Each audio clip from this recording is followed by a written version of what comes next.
All right. Let's We talk are about live. this team there, man. Let's talk about it. Hello, everybody at Facebook Live. We are the Podguyz Podcast, bringing it to you every Monday as we do. I'm Tony Kaz. Kevin Neary here. Of course, we have the ever-loving Picasso. He puts the magic in the magic of Wonderland and the magic of the Magic Kingdom. He is Les Barquet. I thought you were going to introduce me as Mr. Rogers, but hey. Oh, Come on. Won't you be my neighbor? Imagine if Sparky was your neighbor. We're going to go to the land of make-believe. I've got some pretty terrible neighbors, Tony. I don't really mind the idea. It's actually true. You do have some pretty horrible neighbors.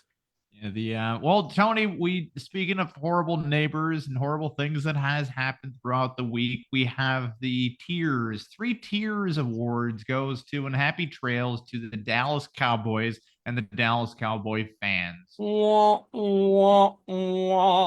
has happened again, Tony. Again, another year to the playoffs and another year sent away, sent packing up the bags back to Dallas, back to how about them Cowboys? How about them interceptions? How about them turnovers? How about them field goal misses? Huh? Holy Lord, I've never seen a team so unprepared. But as we were talking, Sparky, when did Dak Prescott go in the draft? 3rd round, I believe. So he went middle 3rd. He's playing like a quarterback you would draft in the 3rd round. So this isn't an unusual thing. In fact, he's playing better than a quarterback you draft in the 3rd round. For somebody who was a backup to Tony Romo, and this is not a knock on Dak. His comp is Kirk Cousins.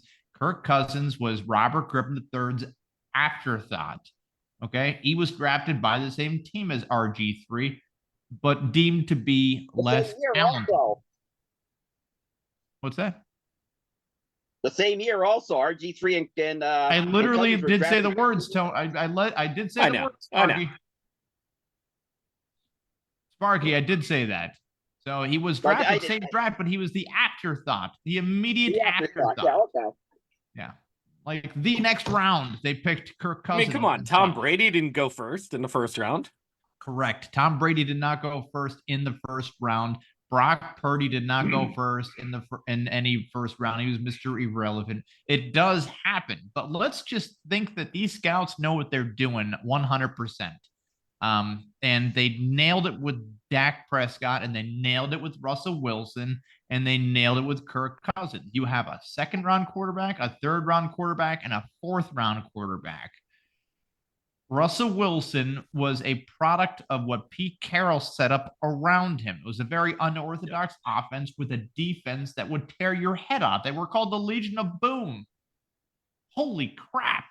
The defense was loaded up for the Seahawks. Russell Wilson was pulling off some moves in the backfield that nobody had any tape on. He was a rookie. He won a Super Bowl. They just rode on that idea. Seattle paid him a lot of money and kept the team consistent. Dak Prescott came in when Tony Romo was hurt. That's something to do, and played adequately. That's tough to do when you're a rookie quarterback off from the 3rd round, not even expecting to play. And they paid him a lot of money. You see a pattern here? Kirk Cousins played adequately when he was on the then Washington Redskins, they were called so long ago, and the Minnesota Vikings paid him a lot of money, and he's been able to play slightly above average football. So if there's one thing that we've seen, you have these mid-tier quarterbacks just being whipped money at them on such a consistent basis for mediocreness, as if they were drafted or scouted to be 1st round picks anyways. Oh yeah. Now, even if you take a look at some of the 1st round draft picks that were quarterbacks, has there been a major one that actually pops in your head? And yes, there's a bunch of them right now. Baker Mayfield's playing some good football in Tampa Bay. He came back from injury. He was playing injured while in Cleveland. That's why he looked a little slumpish. He has grown a little bit more mature because he had that indicator in his head. If the panic popped off where he said to himself, "Oh my God, I never thought there for a second, but I am 100% replaceable. And I really have to get my shit together." It goes down to Carolina, goes down to the Rams. He journeyed around real quick. He journeyed around for quite a bit. Tampa Bay's like, "We'll give you $1 million to be the quarterback here. There you go. Here's some money." Right. And he has outproduced Jalen Hurts right now as far as success rate for this current season, being paid $1 million. And Jalen Hurts is what, the second or third most highest paid quarterback in the NFL right now? Yeah. The only one And that by the way, deserves that. Tampa Bay just scored another touchdown. 18-9. The only one that deserves that money, by the way, is Lamar Jackson, where he practically turns himself into a one-man fucking cheat code for the NFL. You can't rush him. You can't go after him because you never know if he's gonna outrun you. So you have to kind of hang back. You have that slot kind of receiver, Zay Flowers, there ready to roll. But the Cowboys fans, more importantly, Tony, are calling for the head of Dak Prescott. They're calling for the head of Mike McCarthy. Safety. Sorry. What's that? Safety. Yeah. Well, it's 19-8 now. 18-9. 18-9. Yeah. Sorry, Philadelphia just kicked off for 69 yards. David Baker Mayfield is his defense down in Tampa Bay. But once again, though, I'm okay with the solid Tampa Bay defense, and to be honest, like their offense is very mediocre at best. But as long as they can hold out, for not to say that the Eagles have had a little bit of a problem this year, not necessarily even putting stuff on the board, but it's a big problem. The Eagles are going stone. The Eagles are going stone cold in the end of this season right now. It's like every coach they had that they don't like a Matt Patricia, Nick Sirianni is not able to talk to these young players that he has in the way that they want to be talked to. I guess they're all gone. I think Shane Steichen. I think the whole coaching staff is gone. Yeah, and then you're going to see a turnover on Philadelphia's defense. You're going to see a lot of their players getting traded, cut, or released. Like the big names that come in mind is Bradbury, Cunningham. Baker Mayfield touchdown to Trey Palmer for 56 yards. Score is now 24-9. I just wish he would throw to Mike Evans. Well, that'd be nice. No, you're gonna see the coaching staff gone. You're probably gonna see half those defensive players either getting traded, released, or the one thing I could say is all those defensive players, high-end Georgia prospects. They're young, okay? The other thing I'll say, right on top of that, right on the cake. I'm talking about some of the ones that have been there. Some of the ones that have been there, Kevin. James Bradbury. Bradbury's playing like terrible. I never liked him when he was on the Giants. And I have no idea why the Eagles thought he was talented. Well, Bradbury's got to go. Cunningham and Morrow, their linebacker positions, gotta go. I think even trade Darius Slay away and you run with those first. I have a funny feeling that if Sparky were head coach right now, he'd be just like the Dallas Cowboys. Sparky'd walk in like Matt Patricia and cut everybody. But I'm saying because I think Fletcher Cox and Barnett's going to retire because they've been around for 13, 14 years, both of them. So I think the both of them are gone. So what Philly's going to have to do, Philly's going to have to rebuild in the draft, and the best way to do it is you get rid of some of your garbage players, even if it is for like third round picks and fourth round picks. Sparky, it's not that the Eagles don't have talented defensive players. You just named a bunch of guys right there that are either average or above average on any given night. My biggest contention is you have one coach there, Matt Patricia, just got a promotion, right? Because he just happened to be there and has a nice resume too. He used to be the head coach of the Detroit Lions, defensive coordinator, and for some odd reason, offensive coordinator for the fucking Patriots at one time. And these players hate him. They don't want to play for this guy. But he's not going to. He's not going to be in Philly next year. He's going to be gone. The offensive coordinator is going to be gone. And what happens is that, as I said, this is what happened with Doug Peterson when Doug Peterson got fired by Philly. The owner called him in and said, "Hey, it was the offensive coordinator that the owner wanted fired," and Peterson said no. And that's when the owner fired Peterson also and said, "Nope. What's going to happen is I think Sirianni's going to go in and try to protect these guys, and Jeff Lurie's going to say, 'You're gone also.'" It's a good possibility that they just clean house after making the playoffs. Normally teams, they fire people when they don't make the playoffs. Like you went to the Super Bowl, made the playoffs, right? No playoffs, made to the Super Bowl, made the playoffs. Yeah. You don't I can't call somebody in the office and say, "Hey, you made the playoffs. You're fired. You're fired. You're fired. You're fired." I don't really know. That feels like an overreaction. And if there's Marty Schottenheimer got fired after going to the playoffs. Did the year before that? Did he go to the Super Bowl the year before that? He went deep in the playoffs the year before that though. But they still fired him. Yeah, that's when he was out where with the Chargers. So AJ Brown was not playing today. I don't know who bet on the Eagles without AJ Brown playing today. Who said to themselves, "Hey, no AJ Brown," and the Tampa Bay Buccaneers? Yo, Tony, the Tampa Bay Buccaneers, this is what happened. AJ Brown, one of the most talented wide receivers in the NFL, definitely top 10 talent, right? Yeah. I had him on fantasy football. He's back and forth, but still I picked him 9th overall because he's that talented, okay? Yeah. He's not playing. And the bookies, Vegas said, "Hey, Tampa Bay, instead of you now being, plus 2.5, we're giving you 3. What the They're giving 3. Are you guys out of your minds? What are you doing? That Vegas. Wait, Sparky, hold on. Chime in on this one, Spark. What do you think is the the major problem with the referees in Las Vegas betting right now? I think it's all crooked, to tell you the truth. If you look a lot of these NFL games, there's calls and there's plays and there's some real suspect stuff going on over a bunch of games.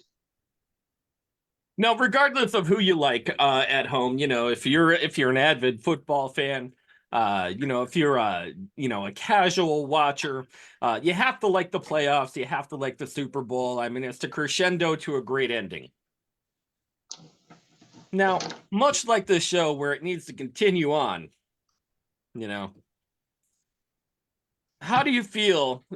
And not necessarily have you watched some of the videos that have come out since Dallas has lost, because they're absolutely hilarious. Oh yeah. Yeah, they're very funny. Yeah, I can see Sparky turning into one of those fans, like sets his jerseys on fire because Philadelphia did not win. No, I'm not that kind of person. I'm the kind of guy that says, you know what? For how bad they were this season, there's got to be changes because you look at Philadelphia's defense. Philadelphia's defense was not good at all for the whole season. They were very spotty. They were very spotty. You look at the Vegas money line and everything, like Philly couldn't win with the money line, believe it or not. Like every time, most of the times when Philly was the favorite, they either straight out lost or couldn't cover. So that's pretty fair. Yeah. Because so their record wasn't bad. Like the Eagles, whenever I'm looking at a game, right? And it's Eagles versus Cowboys. I'm leaning Eagles. The Cowboys lost Trayvon Diggs at the beginning of the year to an ACL tear. That really showed that their secondary depended on him being there. Here's The only here's the major de scary facto is part. CeeDee Lamb. Almost every single game that you can say that Philadelphia won, I can actually give you a reason why they shouldn't have won. Like the Dallas game. The Prescott was tackled out of bounds at the half-yard line, and then the one offensive lineman, and the wide receiver, he couldn't get the ball across the end zone. He got stopped at the 1-yard line. When Philly beat Buffalo, there was a wide open touchdown pass dropped. When Philly beat Kansas City, there was a wide open touchdown pass dropped. Let me see here. Who else? So, Sparky, to summarize, you are saying that all, if not a majority, of the Philadelphia Eagles' wins were because of circumstances that fell in their lap. Yes. We'll start with that sentence next time, and then There we'll you go go. through examples There from you that go. point. No, that was a great crescendo. Start with the summary, and then we'll go through the ticky-tacky details once the follow-up questions are guaranteed to be given, because that's going to draw in curiosity, no problem. I do agree with you on a lot of that. That's not to say that the Eagles looked a little lost with that tush push thing. Remember, Tony, we were talking about this earlier in the season, and you're like, hey, it works. And my biggest thing was, I'm not saying it doesn't work, but if you don't have a better play than push the guy's asshole in front of you and have him duck and cover for a yard every time, and you want to go for it on 4th down, first of all, if your offense is so good, why are you only known for 4th downs? Why are you known for 4th and 1s if your offense is so good? Tampa Bay actually stopped the 2-point conversion earlier in the game on Philadelphia. That's because the referee missed the blatant thing when the defender grabbed Hurts by the back of the helmet in the face mask and drug him back. Here we go. It got caught on camera and everything. I just like how everybody got on. Remember, everybody got on Jameis Winston this last week of the year because he gave Jamal Williams a touchdown after they go in victory formation. Yep. They said that's unsportsmanlike conduct. Do you know what I call unsportsmanlike conduct? All the Falcons defense throughout 4 quarters. Okay, you guys give a shit now that somebody scored a touchdown on you when you were perfectly fine with it throughout the whole entire game.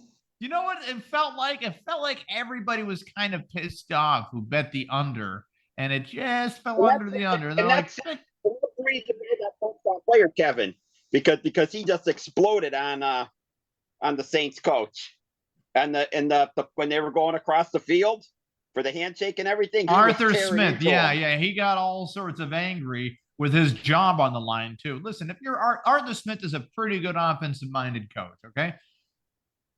Player development, not so much. You have Kyle Pitts, okay? Tight end. Why is he never getting the ball? Then you're like, don't worry, I just need another guy. Okay, great. Who do you need? We get Drake London down there, right? Who never gets the ball. What the fuck? Okay, now you got Bijan Robinson. And you're like, oh, here we go now. Now he's got it. Never gets the ball. Allighieri got the fucking who is running this offense? And he's like, oh, it's all a part of a plan. It's like, what's your plan called? And he's like, my plan's called, I'm going to switch out Desmond Ridder and sign Taylor Heineke because for some odd reason, I feel like they are more talented than a Baker Mayfield was also available during that time. Well, he signed up for Heineken and then he got Heineke. Yeah. Like, you want to explain yourself on that joke, Tony, for the people out there that are also kind of confused? That's actually another interesting coaching position. Heineken, the beer. Heineken. Oh, okay. Yeah. The beer. Sponsor, but Atlanta has good players. They just need a quarterback. They got their defense isn't too bad. Their offense, they got Robinson who can run and catch and everything, and then they got They got decent, halfway decent players on offense. They just need a quarterback to throw them the ball. Their offense Because has talented parts. Okay, the Atlanta Falcons always have. Go ahead, Spark. Go ahead. I don't know your point. Desmond Ridder is more of a riddle than he is a quarterback, because you don't know which guy you're going to get. There's games he looks good, and then there's games he throws 3 interceptions in the red zone. If you have all of these, this is what I'm saying though. If you have all these guys, why do we have a maybe at the quarterback position? Joe Flacco gets on the Cleveland Browns. They insert him, and he fucking starts slinging the ball around, and then everybody in Cleveland now has hope Playoffs that they could make the Super Bowl maybe. Atlanta, they're like, hey, here's a guy, and we don't know if he's good. We're not sure. You have Drake London out there, Kyle Pitts, Bijan Robinson, an offensive line that's not bad. Average offensive line, and then you have a maybe at the quarterback position. You got to be out of your fucking mind to just like go into the owner's office and say, we'll get him next year. The fuck you will. Get out of here, you jerk off. What is wrong with you? This is the problem with the Atlanta Falcons almost every year. They go into the draft, they draft first round wide receiver or first round offense every fucking year, right? And that's not a bad idea until you need to get on the other end of the ball and the Saints fucking run victory formation on a fuck you play. Jameis Winston's like, man, we just had to eat more of a win. That's all we needed to do. We just need to shove our whole hands in our mouth and start chomping away on that shit. The Falcons did just get done interviewing Bill Belichick today. And if you're Bill Belichick, you have a couple options there. You can go play for the team that you had a fourth quarter comeback win against. Arthur Blank has a lot of respect for Bill Belichick, okay? It's an easy division right now to win. The Falcons you get the Falcons, the New Orleans Saints, the Carolina Panthers, and the Tampa Bay Buccaneers in that division right now as we see it. And that's not a bad little lineup. But if you can somehow insert one fucking quarterback in there, one quarterback that Bill Belichick can work with, and you give him pick of the quarterback, he's gonna do the same fucking thing Arthur Smith did and give you like 8 mediocres. Did you see a lot of rumors right now that are flying around for Belichick as well, as far as him going to Dallas? And me and my brother were actually talking about this morning. This is Jerry Jones's behavior, though. It's horrible.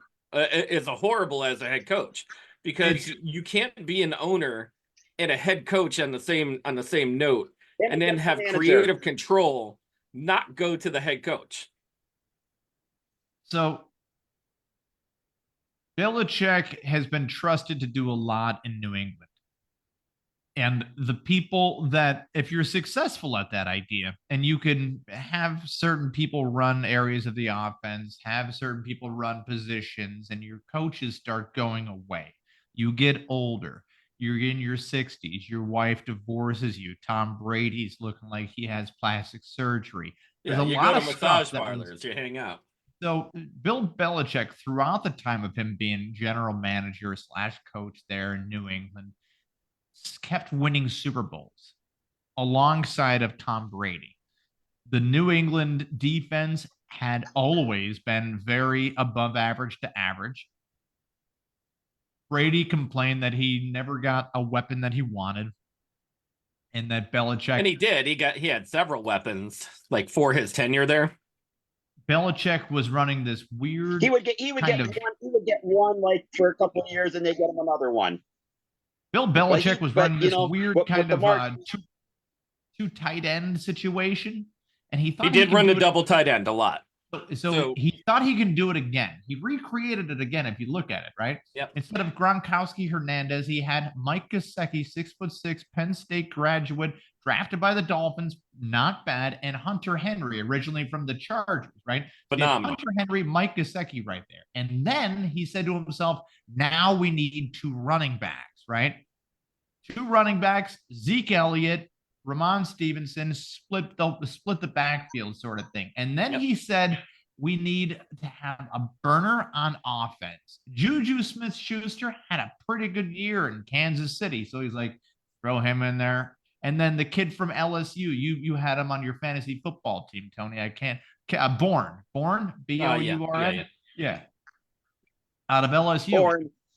Bourne. Yes, Marky. Is there a delay there? There might be. Bourne. Yes, Bourne. So anyways, so he came up with that same offense that had always been successful. Yeah. Mac Jones had no idea how to run it. And since it was the same offense, Belichick was so confident that he said, our defense. Yeah, this'll come together by itself.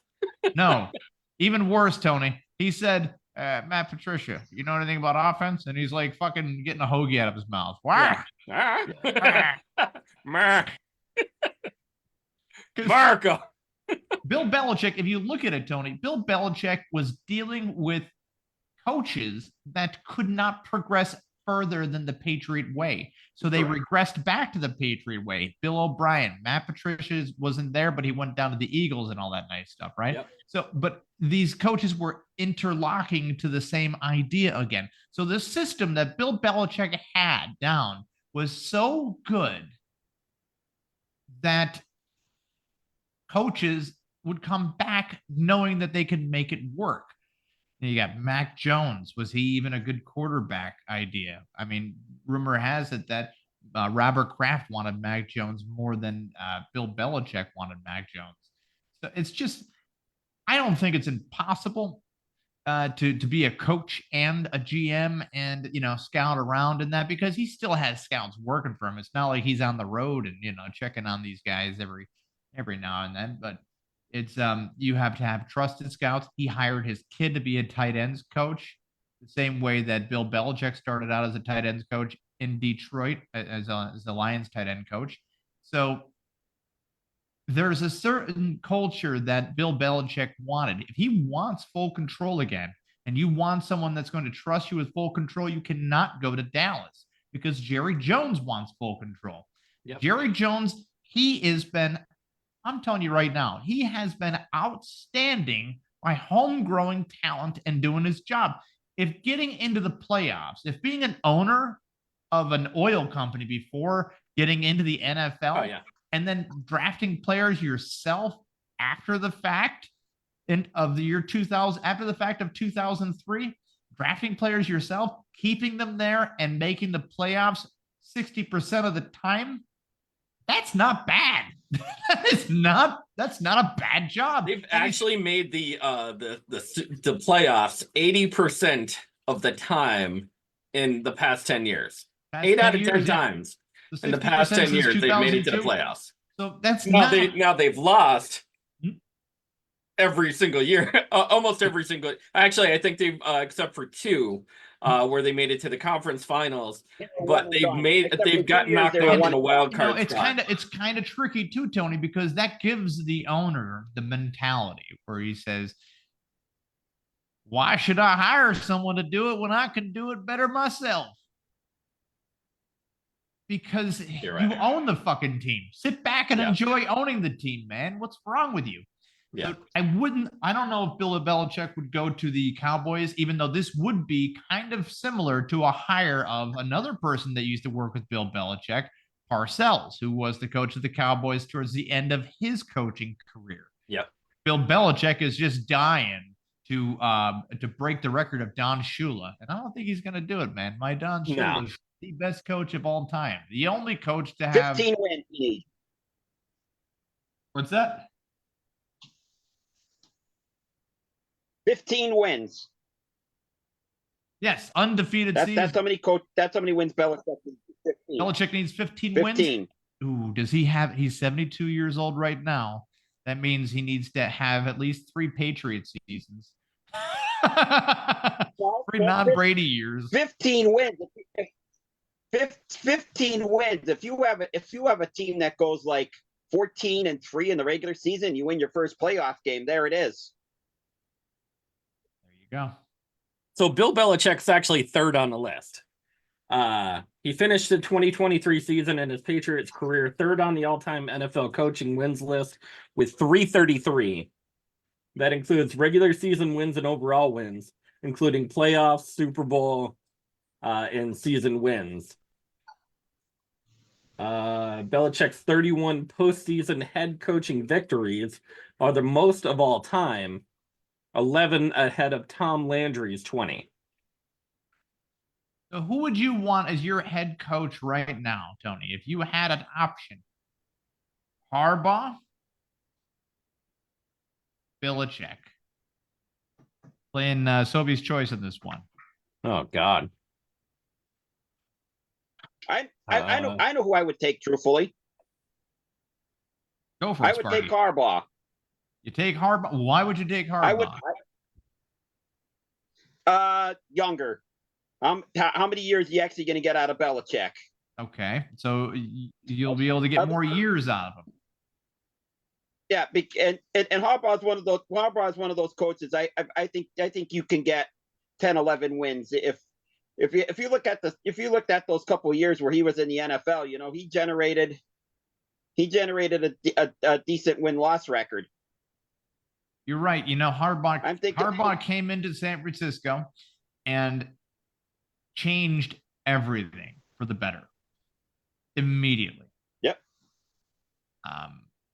So he came into Michigan not wanting to bribe kids to play for Michigan. He's just like, people should just want to play here because I'm here and I'm their coach.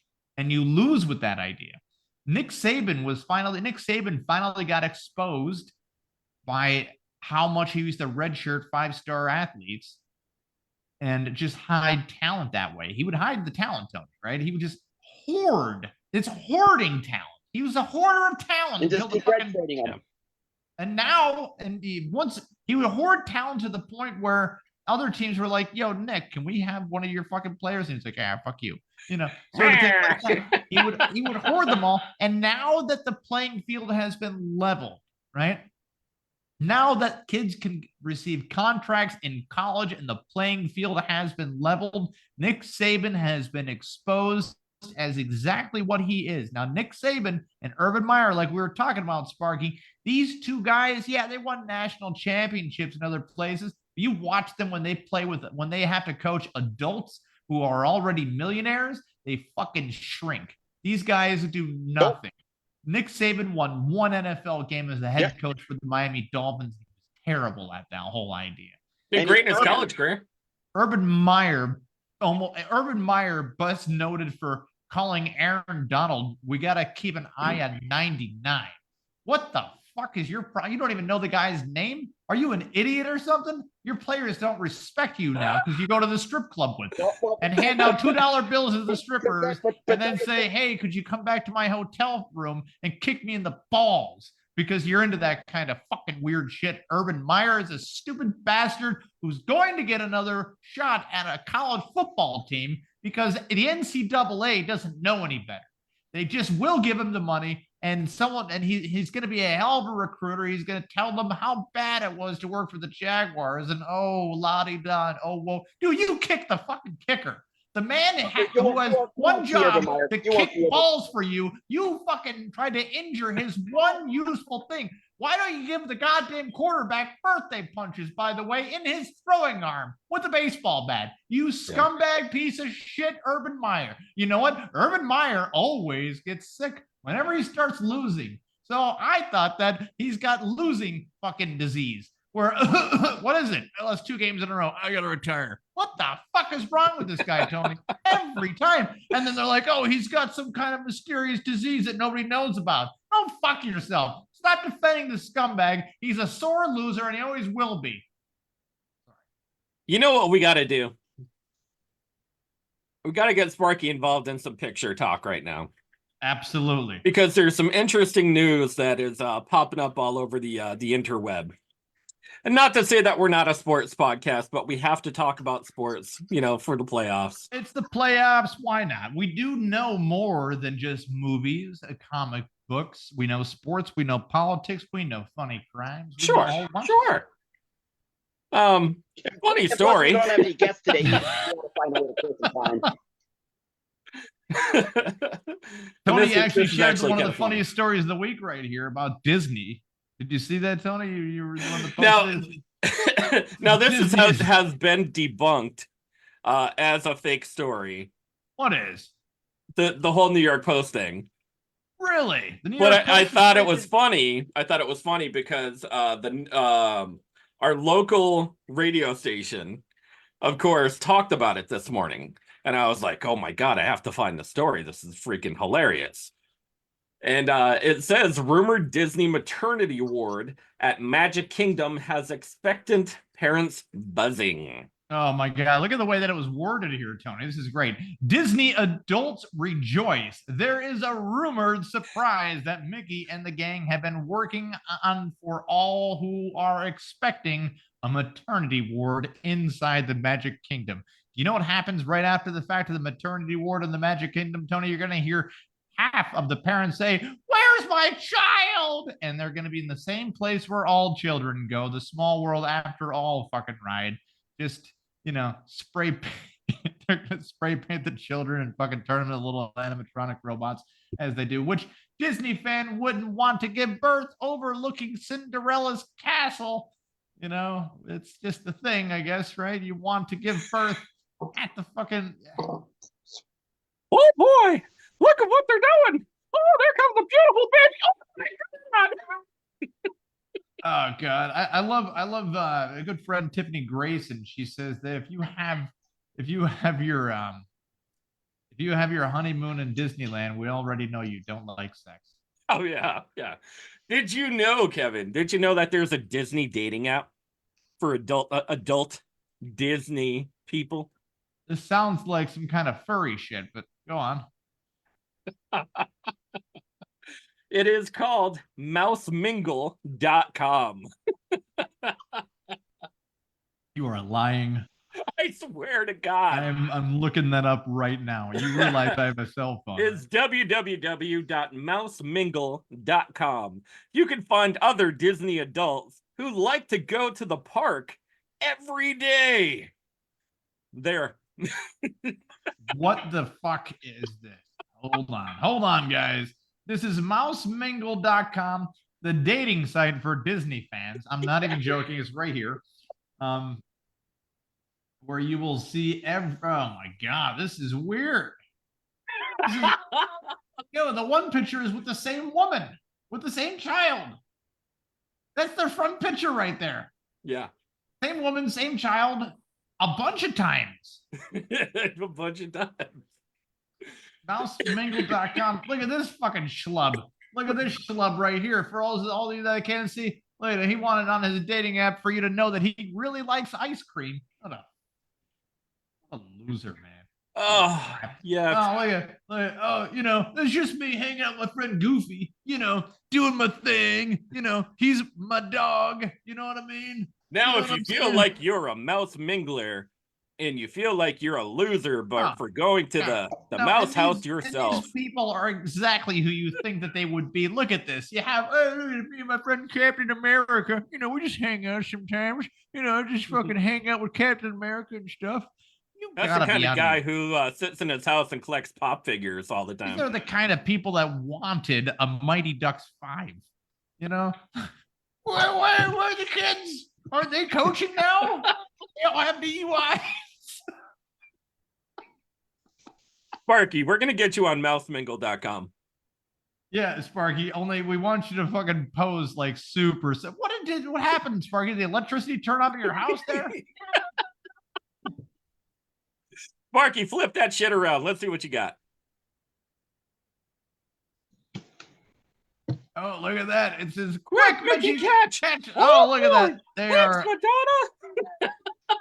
now for our non-viewing audience out there. Sparky drew a picture of Mickey Mouse in a dress No. up as a maternity ward doctor to catch what appears to be a small baby flying out of the vagina of Madonna. Now, That's if we know Madonna's Steamboat Willie, Kevin. Steamboat Willie. Now, if we know Madonna's vagina like we all know Madonna's vagina, that was the one bat that got out of hell, sort of thing. And that child would grow up to be Meatloaf. And he would name his cassette about that, That was the first thing that he saw coming out of Madonna's vagina was Meatloaf. She named him Meatloaf because he was charred from the burning flames of her gonorrhea. That's great. Jesus Lord, this is terrible. This whole website is bad. I'm not even over this right now. I am not over this. It's like a surprise for you you, join Kevin. me- You're like, oh my God, there's You're giving Disney people- adults. This is fucked up too, There man. are Disney adults, On Kevin. mousemingle.com. They are giving people star ratings. Okay. So fucking who's getting one? I want to see. Now you can sort these people by their star rating. So we're going to start posting on the Podguyz podcast who got 1 star on mousemingle.com and why. Because what the fuck did you have to do to get a 1 star on mousemingle.com? And also, better question is, why are you also on the Amber Alert? You know, why are you on? This is weird. Gretchen. That's right. It's mousemingle.com. All these weird. Look at this one. On set working with one of the nicest. She's got herself with a picture of Henry Winkler. And what? Okay, first of all single guys out there are not saying, hey, look at this one right here. She's with the Fonz. Kind of turns me on thinking that he might have fucked her first. Like, what the hell is wrong with you people? The whole world's gone to shit, man. We have oh my God. That's right, mousemingle.com. Not a sponsor, but if you want to, please contact us. We have 1 hour left. 1 hour left of Martin Luther King Day, Tony. That's true. What are you thankful for Martin Luther King Day? The day off. It took too long. You're racist. You know what? Cultural appropriation in the country, and the awareness that it brings to racism in America is why this is a holiday. Well, I thought that it was a holiday because he was viciously attacked for having a dream, and people lost sleep over it because they thought they would also be viciously attacked for talking about their dreams. What about John Lennon? Where's his day? He was imagining all the people living in this world, and then he did not become a part of the world anymore. He was on cloud 9. He was with Lucy in the Sky with Diamonds. Well, that was before he was watching the wheels go round and round. Oh, Just like to watch them roll. Kevin, I know you posted something on the Facebook site, and I wanted to address it because I thought it was funny. The shutting down of self-checkout aisles across America, especially at Target stores, has been a hot topic lately for probably about a month now. Yeah, and you know, the worst part is the stealing lane, as I like to call it, is being shut down. And you know how you would pay for a couple things and then just steal from the rest? People. What's that, Sparky? More jobs for people. Could put There people you back to go. work. There you go. We need checkout people. I mean, what costs more? You getting the paycheck from Walmart or you paying for a bus pass to get up there? Hey, want to know something? If you get anybody work those jobs, unemployment rate equals unemployment rate down. Just remember that. Yeah, I'll save up for a hammer and bash my fucking head out and get a goddamn raise with my disability check. There you go. This is an election. Now you're thinking, Kevin. This is an election year. Just remember that. If you can get the unemployment rate down in an election year, it looks good. This is what I want. This is what I want Walmart to do. Keep your wages of where you think you can pay them, but give your workers 1 share of stock every week.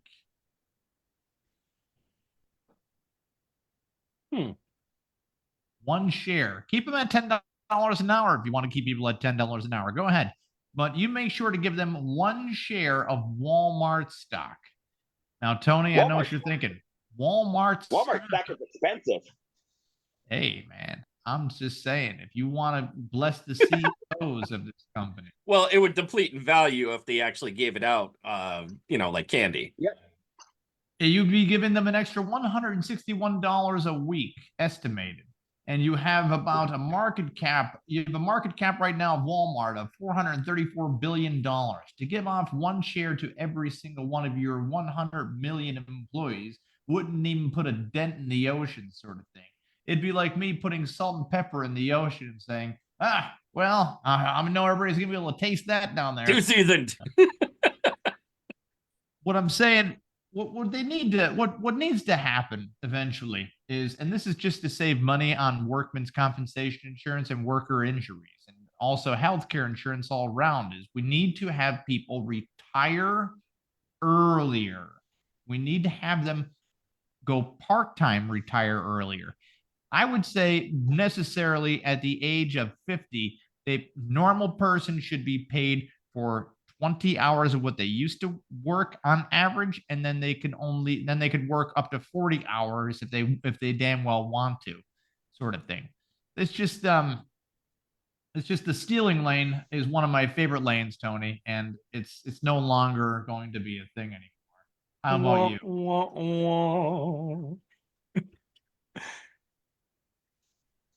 We have James Sipple. James Sipple, thank you for posting so much on the Podguyz podcast. We really appreciate every one of your posts going a little outside the box and a little outside of the realm of our comfort zone right there.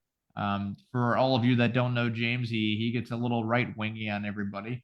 What is going on here? Stephen Hawking when midgets show up. He turns into a transformer. He is a transformer. Oh my god. Now I want to address a couple things. Who was the gentleman that you put in the basketball video? And why shouldn't he turn around to look at the underage girls? So that's Josh Giddey. He was actually caught on Instagram with a 16 or 17-year-old girl. And did you see him in the video, Tony? He was kind of sweating. They were behind him, and I'm like, oh yeah. Him. Now he is a virgin in the NBA. He says that he is a self-proclaimed virgin. A lot of Australians are known to go a little bit younger on the women. He's about 19 years old himself right now, so it's not like he was doing something insanely creepy, because he's still kind of mentally innocent. Yeah, not quite illegal. Yeah. So he's still kind of like, whatever. It's just something kind of funny, It's like it's hard. I also find that Washington Wizards guard Ryan Rollins actually has been cut from the Washington Wizards. Ryan who? Now this Ryan Rollins. Ryan Rollins from the Wizards. He was cut from the Washington Wizards this week because he was accused of stealing from Target 7 times. I mean, that's probably like, maybe they're totally not paying him enough money. Hey, do you want to know something? If he kept on doing it, he could have led the league in steals. Oh!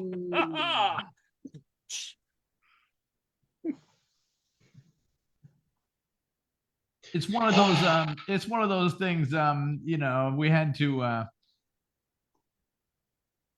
We had to address though the Christina Applegate received standing ovation at Emmys amid MS battle. Well, good for her. Our love goes out for Christina Applegate. She's been nothing but a very fun actress to watch throughout the years. I wouldn't call her a comedic genius, but she is definitely a go-along person with whatever is going on with her. From every blonde joke that she's ever had to act out through Married with Children to the Anchorman show, to Anchorman movies and stuff like that. She's battling right now. MS can happen to anybody. I'm not really sure, but it's tough. It's tough to watch, kind of like the Joe Coy thing. I had to rewatch that. It was just this wasn't his scene, in my opinion. You had a lot of people that didn't know who he was at all on top of the whole situation. Tony, what else has been new right there, my man? What else has been? Well, what else I'm gonna share something a little messed up because it's my boy Kanye. My boy Kanye. Oh, He is in the news once again, my friend. Once again, Kanye makes the news by saying a shocking claim. Now, who would have thought that he would come out with a shocking claim? He is never doing that. What did he claim this time? He has claimed that Michael Jordan's dad was sacrificed to the Illuminati during a rant this week.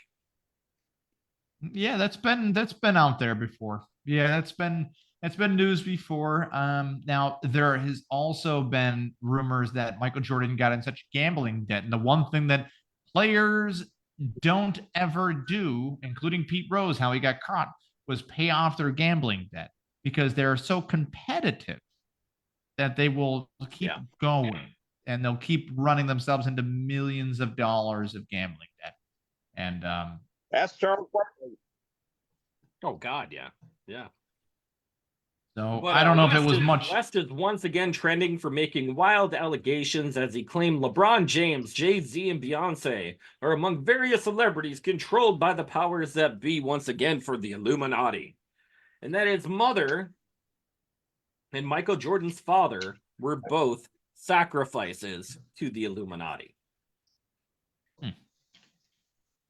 The 45-year-old legendary rapper was answering a paparazzi question from inside a vehicle when he went on a rant about how he cannot be controlled while naming others who are being controlled. Such as Cat Williams was naming out people, so can he. That's what he does. Yeah, they can't control me. They can control Shaq. They can control Charles Barkley. They can control LeBron James. They can control Jay-Z and Beyonce, West said, but they can't control me. Ain't no name I won't name. It is up. Checks. You know who else they can't control, Tony? I don't know. They can't control Gary Busey as he stares the paparazzi in their faces, then pulls his pants and underwear down, revealing his Busey cock. The actor is 79 years old, dropped his pants in public to seemingly reveal himself in a bush near the newsstand in Malibu, California, Thursday. Busey made eye contact with paparazzi, who snapped away as his gray sweatpants appeared partially lowered and as he exposed himself. The grinning Point Break star eventually adjusted his waistband to cover up and walked away with a large wet spot near his crotch. Busey completed his casual outfit with a gray t-shirt, matching slippers and multicolored jacket, a plaid scarf, a white trucker hat, and dark sunglasses. I guess he's a fashionista right now. I like the fact that they pixelated to make it look bigger. This isn't the actor's first offense. In August 2022, paparazzi photographer photographed Busey sitting on a bench across the street from his Malibu home with his black sweatpants by his knees, looking around with a giant smile on his face in a video of the indecent, the lethal. I like how they keep throwing out these old movies he was in. Oh, the they're Lethal great. Weapon stars hand. Like, nobody knows about Lethal Weapon. Friend of Keanu Reeves. Next door neighbor to Oprah. We had one of our best contributors on the Podguyz podcast contribute this story here. And that was Tony Kaz. Tony, why did you feel the need that everybody should know about Gary Busey on this one? You know what? Because Gary Busey in general is a madcap type of person. Man, and I say that you want because to say Mad Hatter. I swear you want to say. I swear to fucking God, I know you want to say Mad Hatter. He is not necessarily even an something like a hat. He's an undesirable in the movie trade right now. That would, by the way, big props to you, Tony. That would have been the actual actor you wanted to play the Mad Hatter. Oh God, yeah. In the movie Alice in Wonderland. Yeah. But, Tim Burton, where he's just like, hey, Johnny Depp, you want to smoke a bowl? Smoke a bowl, we could hang He wouldn't out. know what to do. And not to say, like, he would have to ad-lib a lot of things, but holy crap, Gary Busey. Wow. You don't even give Gary Busey a fucking script on the Mad Hatter. Just be like, No. he's like, you know what? I already got it. I got this. I got it. I wear a hat. I try to influence a little girl's spirit. Her spirit. I don't know. That's my best Gary Busey. I can't do them I can all. see him urinating into a cup and then throwing it at people.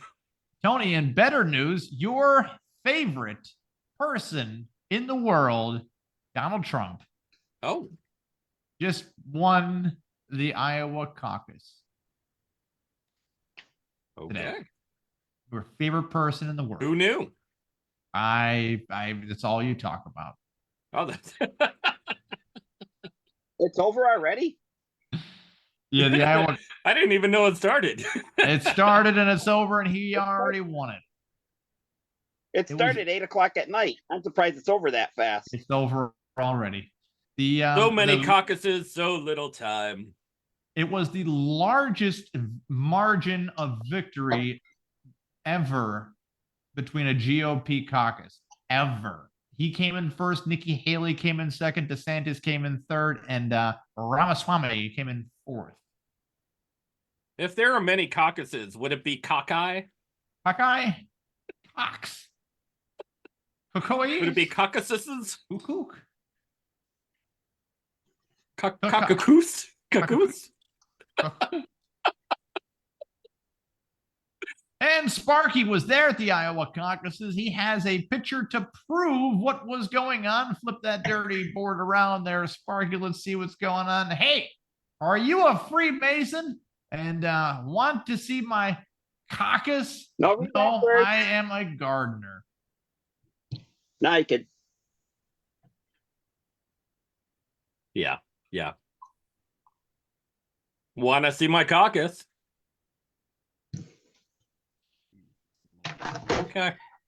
Okay. Yep. Because I heard Kanye was out in Iowa. He was flirting around with the Freemasons and the Templars. So That's true. He is the Illuminati. So yes. The only problem is though he ran into the gardener with the chainsaw. Sad. I heard that he's going to start an anti-Illuminati with Justin Bieber and Marilyn Manson. Don't they wear the white suits though? They just keep on singing "Beautiful People" on repeat. Now, Hunter Biden had actually just been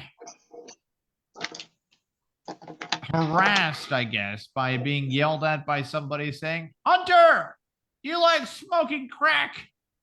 And they also screamed, "Do you like sniffing cocaine or shooting it?" By the way, all valid questions. These are things we just want to know his preference. Just want to know. A little bit of information goes a long way.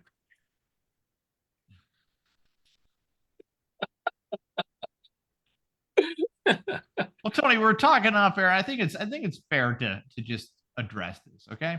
I'm ready. That Hunter Biden could have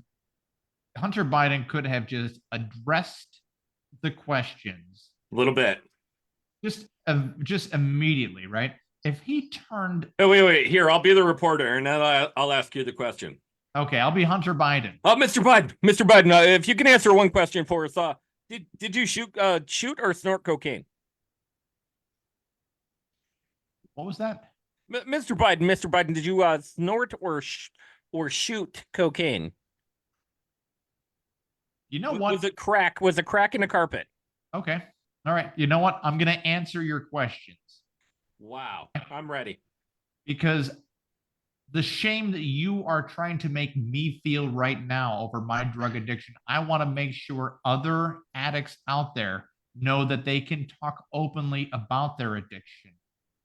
Okay, so yeah, I smoked crack. Yeah, I shot cocaine. I sniffed cocaine. I was with plenty of hookers. I've not been a perfect person at all. But you know what? By you trying to point that out, you're actively being an imperfect person. How do you feel? I'm sorry, Mr. Biden. I'm sorry. Fine. It's perfectly fine. You have yourself a great day. I'll be in court again tomorrow. And that's how I would handle it. People are coming at him, calling him a crackhead. Yeah, dude, you are a crackhead, Hunter Biden. You have done cocaine. You have done all that. You have to realize it's nothing that you can't just own and flip around on people. Can't walk away. Can't walk away from it. If you walk away, you put yourself in a position of weakness, okay? Yeah. Joe Biden always puts himself in a position of weakness because, God, the guy's so old. Opens his mouth first, thinks later. He's so old. Fuck Joe Biden 2024. He is so old and his policies are so fucking terrible. The Ukraine situation right now, and the Ukraine situation, between Ukraine situation getting messed up big time between Ukraine and Russia. Yeah. Israel. Oh, by the way, we're going to send $19 billion back over to the Ukraine this year. Well, that would be listen, they don't just send that over in a satchel of money. All right. Oh, they don't? No. How about the oligarchies over in the Ukraine that just bought new yachts? Yes, they are using the old oligarchy Russian money to give them the yachts. Those are old Russian yachts, actually. Yeah. They're used yachts. They are used yachts. Yes. Oh, okay. Okay. America the Beautiful gave them a transactional loan amount on there. Oh, look at that. Sparky has a riddle up there. F_JoeBiden.com. Well, Sparky, if you put 2024 on the end of that, JoeBiden.com, if you want fancy merch for your new election year, then FJoeBiden2024.com. Yeah, FuckJoeBiden2024.com, where you can find all of your Fuck Joe Biden gear for this coming election time. Stuff is flying off the shelf as we speak. You can get Joe Biden toilet paper. You can get Joe. There you go, Sparky. There you go. You see, why did I pay you practically no dollars for that advertising?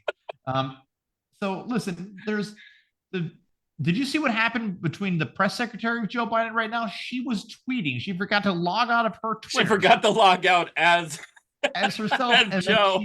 She wrote down his tweet on her Twitter. Yeah. So now we know where it's been coming from right now. Yeah. It hasn't been Joe Biden this whole time. He is literally just there to be there. In fact, most policy right now, the only policy that looks like Joe Biden's policy is that it has been totally consistent of what he has always had since the late 70s, into the 80s, into the 90s. He's an old dude, into the 2000s, into the 2010s, and now we're in the year 2024 where an 80-some-year-old dude is using the same old policies, right? Is his foreign policy. Foreign policy has just been some kind of stronghold bullshit right now. Russia, when it came down to NATO, they said, you know what? Just don't put NATO on the border. They're no longer a communist country. By the way, they said that they would like to join NATO. They told them, no, you're not allowed to join NATO. We're not letting you join NATO. We made NATO because of you. And, sometimes a dumb question sounds kind of dumb right off the bat, right? When Donald Trump said, why do we even have NATO? Everybody said, Bill, why do we have NATO? This idiot. How? Wait a second. Why do we have NATO? No. The reasoning for having NATO was because communist Russia was a thing at a certain point of time, and they were building a lot of weapons during the Cold War and all that nice stuff. Right now, they still might be building weapons. They still might have spies. What happens at the CIA in between counterterrorism and espionage through countries is always going to be a thing. Yeah. So to come up with a trilateral kind of bullshit where, we have all of these countries ready to roll on one country of Russia. And Russia's only one and only request was just don't have it on our border. They sent 40,000 troops in, 40,000 troops in to a country full of 15 million people. And what I'm saying is, on those little bumper countries, terrible situation for everyone that doesn't say that they're Russian. They don't say that they're Ukrainian. They're just people doing their own thing. My 100% point is, if you're expecting a negative reaction, if you are expecting, now Crimea, by the way, going into Crimea was their only warm water port to transfer places, to transfer goods and services through. If Crimea was taken by U.S. influence, it's over for Russia. They lose total leverage. And we all know what happens when America gains 100% leverage in an area.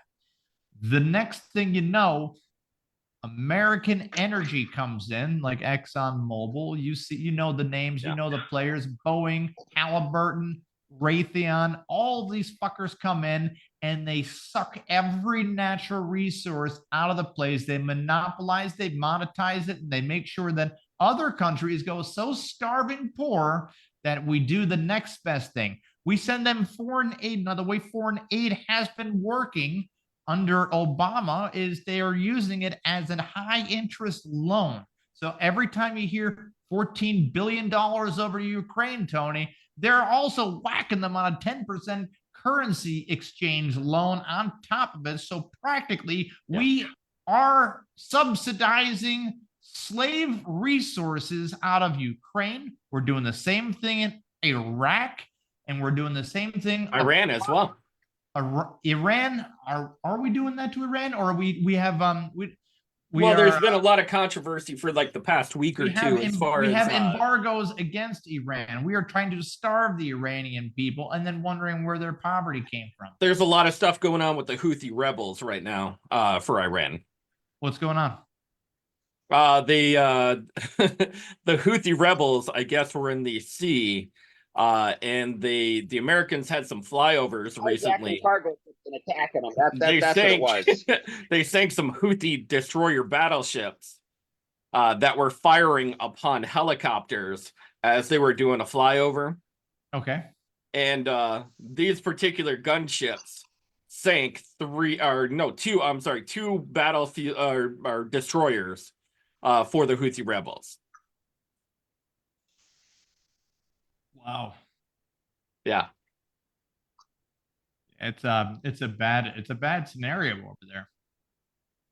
Before the Tehran came into Iran was a different country, basically. Yeah, it was. It's Saudi Arabia influence between the Saudis and America's relationship. I mean, it's a tricky relationship, but we all know exactly where Joe Biden stands on foreign policy. And I think if he went to Mouse Mingle, he would learn a little bit better. Yeah, right now it's about mousemingle.com. Mousemingle.com. Oh boy.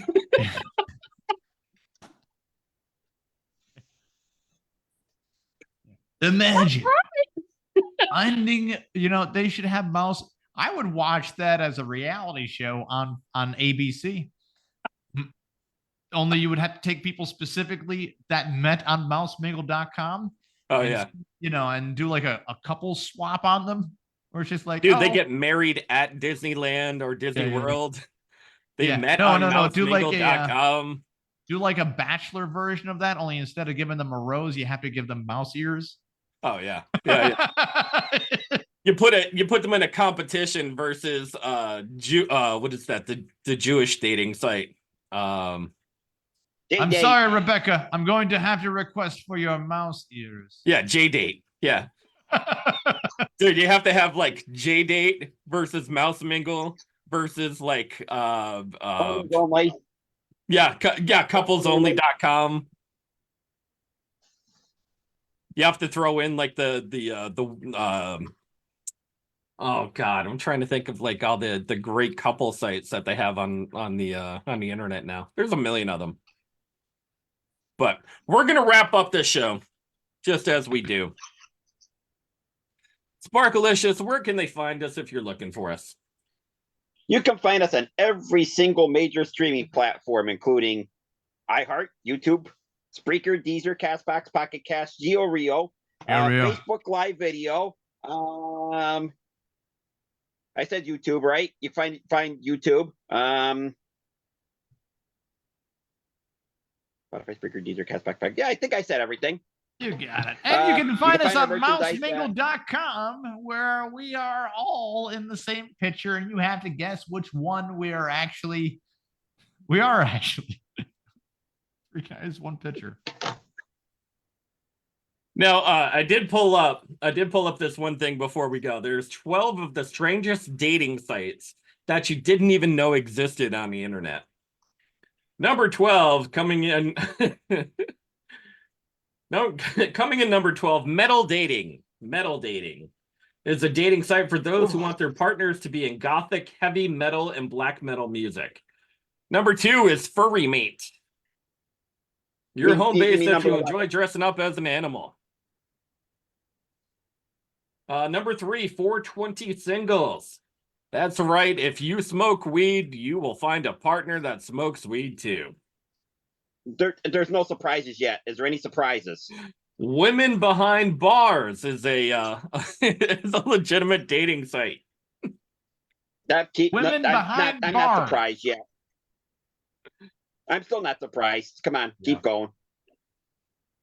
There's a website called Can Do Better. A dating site is for you to create a profile of you and your current partner. The site's visitors will vote for the one between you and your partner who deserves better. Is it you or is it the partner that you're with? That sounds like let's make a deal. I'll take what's in the box, man. Number 6 comes in at gothicmatch.com, helping emo and goth singles. But that's like metal dating. Very much like metal dating. Number 7 is singles with food allergies. That's right. You can find a person that shares the same allergies as you.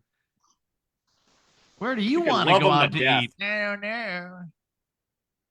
I mean, what better way to avoid choking on peanuts by simply saying, does my partner do that too? You can find it homeless.com, where you can hotbox yourselves inside of a fucking abandoned car or any abandoned choking on nuts. Choking on what? Nuts. Dip. Wait, when you're choking on nuts, did it sound like Cinderella when she went to the ball? Oh. Went to the ball sack. Number 8 is Millionaire Dating App. Yes, that's right. You can date a millionaire on the dating app. What if I have a whole bunch of Monopoly money? Does that count? Sparky, we're trying to help your dating life out by naming all of these sites. Now, this one's perfect for Sparky. It's called Stash Passion. Stash Passion? What is Stash Passion about? Stash Passion will help you find a partner with a mustache that matches your preferences. Amazing. Look at that, Sparky. And Sparky would rather one geared specifically towards Star Wars. Are there any Star Wars dating sites out there? Or have they been... He's talking about mustaches, Kevin. Okay. It includes beards, mustaches, goatees, and chops. He's not talking about a stash. He's talking about a stash.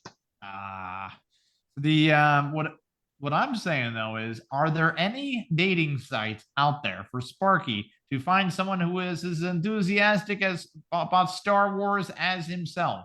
Or have those people already been deemed undateable? Deemed undateable, such as this passionate website called clowndating.com. Clowndating.com. Bunch of clowns there, aren't they? Yeah. I'm still not surprised yet by any of these sites.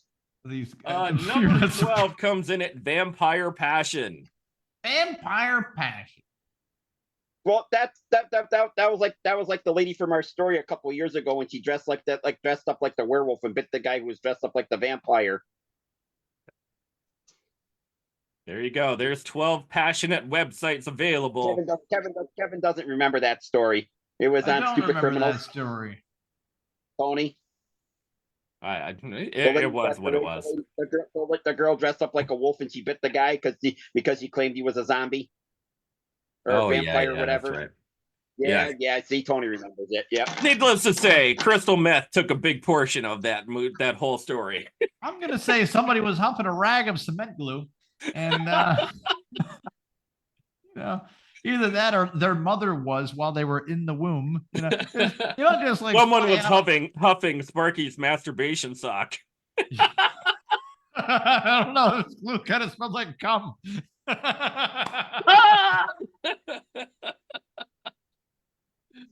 All right. That was awesome.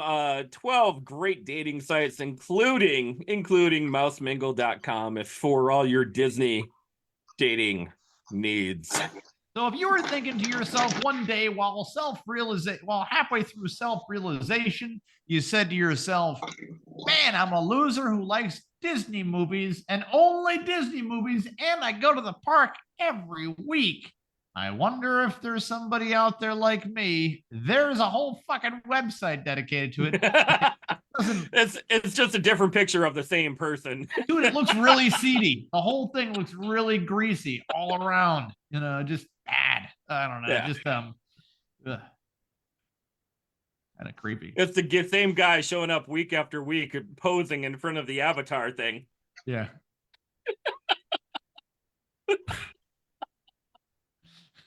Guys, we are the Podguyz Podcast. We're going to make it a wrap. Come and check us out on every streaming app that we have available. Of course, YouTube, Facebook every Monday. I'm Tony Kaz. Kevin Neary here. Of course, the ever-loving Picasso. Sparky. There we go. Guys, have a great night. Make sure you like, share below. Let us know if you have an amazing specialist date site story that we could share on the show. Just get in touch with me. Send me a DM. You can find it under this name right here, Tony Kaz, CAZ. I want to hear your great story. Have a great night, guys. We'll talk to you soon.